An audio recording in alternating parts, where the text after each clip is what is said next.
Philosophers talk to our times towards an ethnography of self-poisoning minds. One of the effects of crossing the Dorothy Sayers line, that's the line where capitalism is no longer bothering selling products, it's selling cocaine. It's basically getting you addicted to things.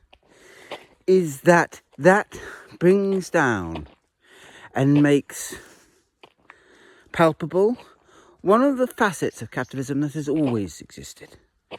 The facet, the valve perhaps I suppose, that in a sense saved it from the Marxist trap. You see, capitalism has always been caught up with fiction. Capitalism and science fiction co-develop after all. You're getting the first works of, you're getting, I'm thinking Frankenstein, at the same time as you're getting industrialization, at the same time as you're getting a certain market model taking over the world. There has been a large chunk of capitalism that is always caught up within fiction. And it is that chunk that, of course, infuses the stock market, infuses the notion of value. Because what is always being sold is a blue sky, an unlimited set of possibilities. And it has, of course, never mattered whether these possibilities are real or true. That's not the point about them. All they have to be is promise. All they have to be is to create value now. Money now. In the knowledge that that future is literally in the future. It will probably never happen. What matters then is a fiction of the future that tumbles into the present, that gives companies their value, their power, that allows them to rewire worlds. It was in the name of this, of course, that the British Empire existed. Cecil Rhodes literally wanted Africa to be the land of endless promise, so that stock markets would go forever up and up. It's the same logic that animates the final frontier and all notions of space. It's why why things like Musk make money. Musk is adept at this bit of myth spreading. It doesn't matter how shit his companies are, how bad his products are, or at least it doesn't up until recently. What matters was that he was selling a dream of humanity. And if you sell that dream with enough earnestness, because to be honest with you, you're too blinkered a human being to realise its crapulous impossibility, then people might believe you if you've got money, which is where he was. And that means you've discovered the infinite money machine, the value of a future, and the final frontier which you will own.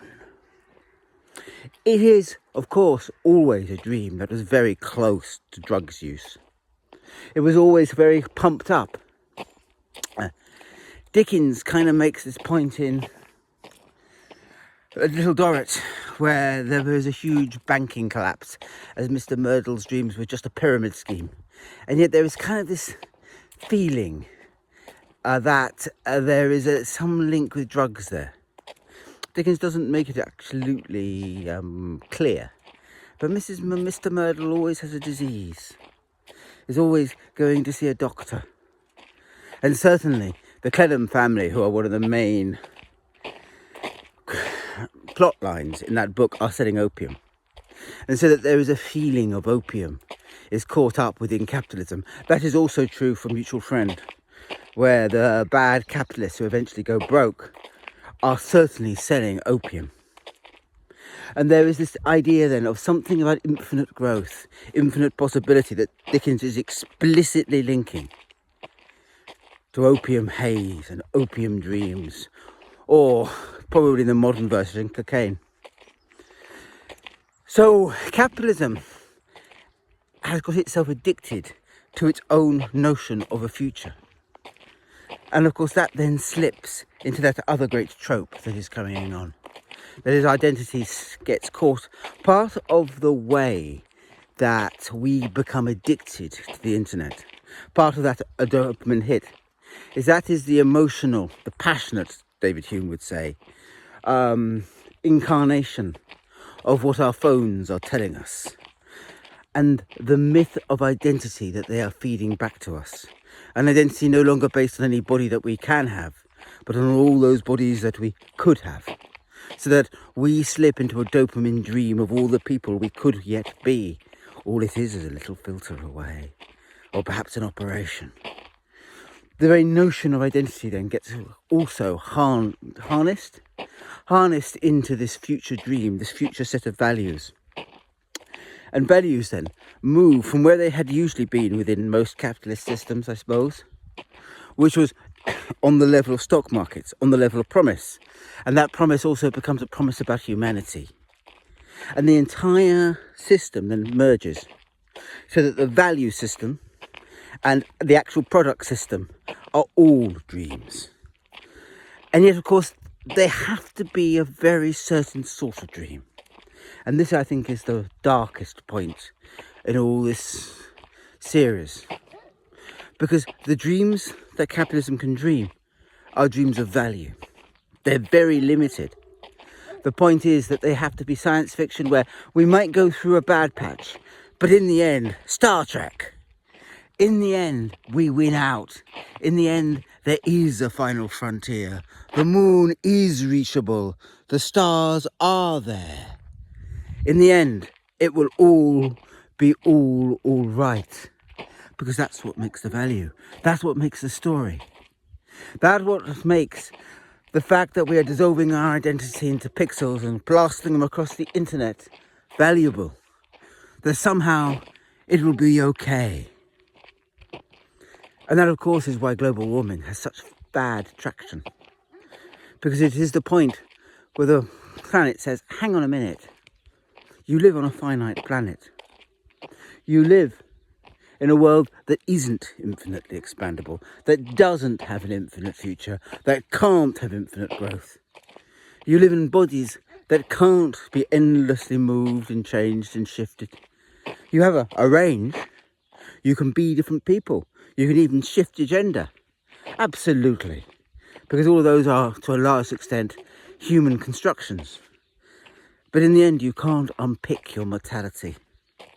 And you can't unpick your physicality in a world that is physically sealed within itself.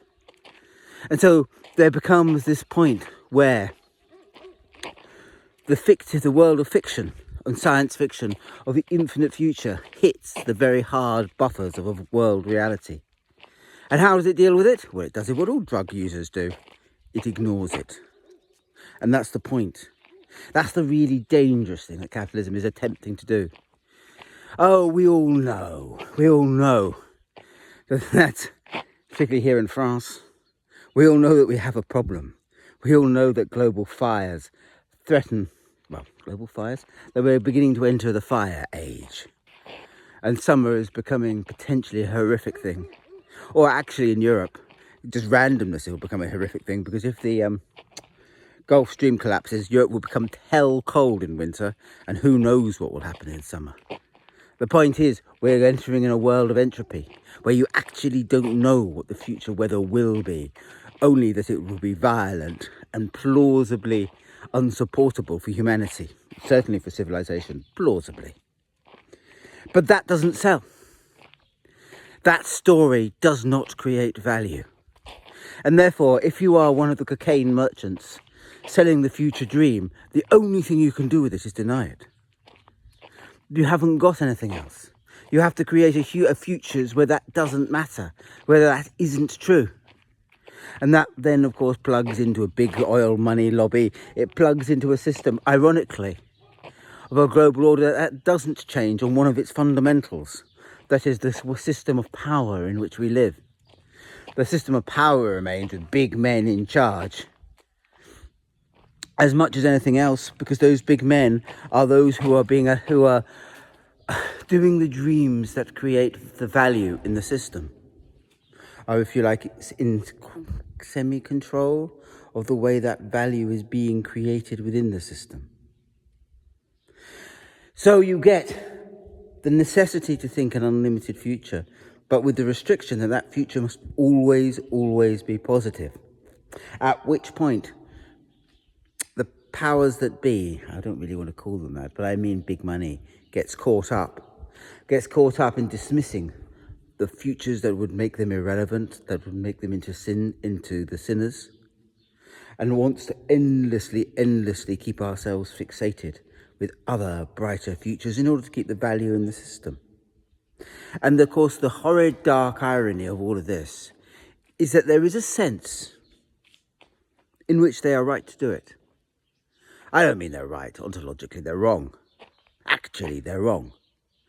But if you live in a system of capitalism where all value is created within science fiction, which is really where we are, within a fiction of a future that we all know is impossible, a future where we live forever, a future where growth happens constantly, that future, then if you've got a reality that is actually averse to that future, then you're going to have a lot of problems from dealing from within that system with the actual future that is likely to come. Because the minute you believe in it, then the entire value of the system in which you have been living, the way it would deal with it, if you like, the money, disappears. And actually you lose the ability to tackle the problem, even as you confront the problem really.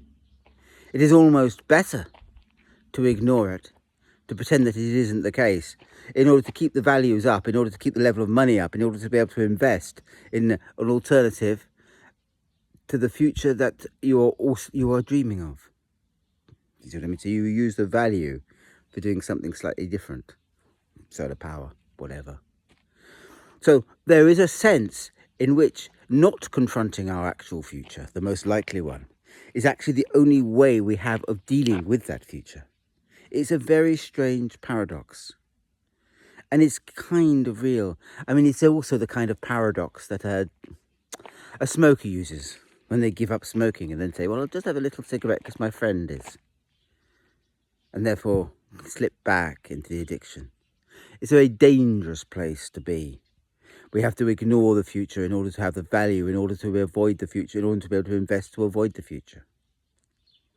But you get that kind of twist in your mind the minute you're caught up in a world where addiction is all that matters. Addiction in the present, to the bright lights in our pockets, but also addiction to a future and to the possibility of a science fiction. And no wonder it poisons the mind. No wonder it makes thinking about where we are impossible. Because, of course, the obverse of all of this is to think of a future far too dark. I was already using it, but you get it all the time here in the fire season in France. People fantasize about the entire country burning down. And all the summers from now onwards being up at 50 degrees, which is plausible, but not the most likely model. Because the problem is that as we are so used to dealing with bright science fiction, the minute it goes wrong, we start powering our brains up for the darkest of all science fictions, which doesn't help anybody confront anything that is actually happening. You're better off dreaming a bright future, but using the money that that dream does to help ensure that we don't destroy ourselves in the present, than dreaming a dark future, destroying all value of present and making that future inevitable. It is a very queer paradox that we are in, and one that unless we can escape the poison trap it creates for our mind, we are so unlikely to be able to survive in our current form. Now, here I am being dark, but I'm being deliberately measured. Listen to the time frame. For the next 50 years' time, civilization needs to look different, or it won't be there at all. It's a time frame then that you can act. It's a time frame in which you can renegotiate value. But it is a hard time frame. There is one there. And so the only way we're going to be able to deal with it is to free ourselves from the endless opium delusions of either impossibly bad futures or impossibly good futures. To use what we've got here and now to mitigate where we are in the here and the now. The problem is, of course, that our entire junkie status makes that so very hard and so difficult to think. But it isn't impossible. It really isn't. And if we can think it, then the politicians will follow, and all else. And now is the time to do it, for there is no better.